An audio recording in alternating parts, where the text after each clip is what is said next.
Get your hip-hop fashion and gear updates sent directly to your mobile phone. Just text FRESH to 76225. Brought to you exclusively by Hip Hop Official. Hey world, it's Curtains the Magnificent, and you watching Hip Hop Official. I'm watching Hip Hop Official, so I gotta take these off. I don't even drive, baby. I get driven. Look up in the sky, baby. That's how I'm living. 745 crazy. This for my children. Mixtape we just put out, The Great Adventures of Dope Boy C, WHSL Rebel Radio. That was just a science project for me.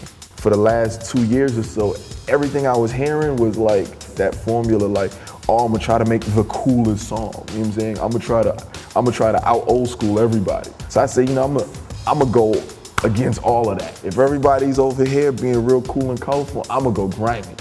So I said, I'm gonna just put out grimy rap music. You know what I'm saying? I'm gonna find some hard beats and I'm gonna spit the hardest raps over them. I'm gonna just see what happens.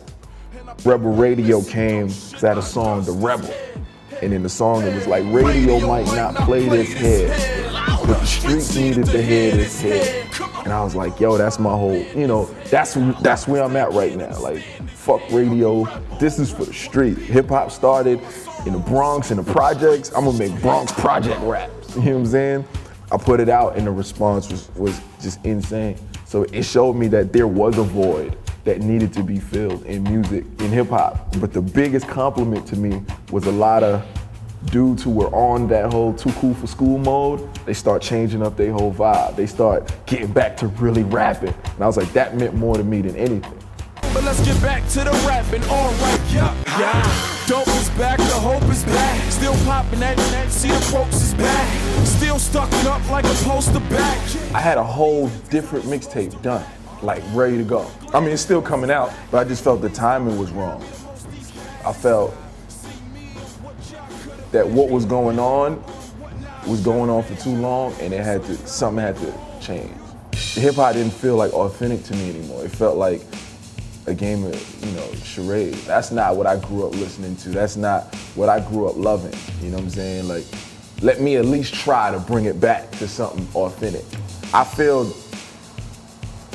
everything has to be strategic, and there's a process for everything. So I had to just lay that foundation with Rebel Radio so I could take them to where I want them to eventually get to. You can't build a house starting with the side. You can't start with the roof. You gotta build the foundation to have a house that stands still. You know what I'm saying? So this house that I'm building, Rebel Radio was that foundation. You know what I mean? Everything starts with lyricism. That's first and foremost. Before it was catchy hooks and stuff like that, it was all about the lyrics. So I wanted to bring it back to that.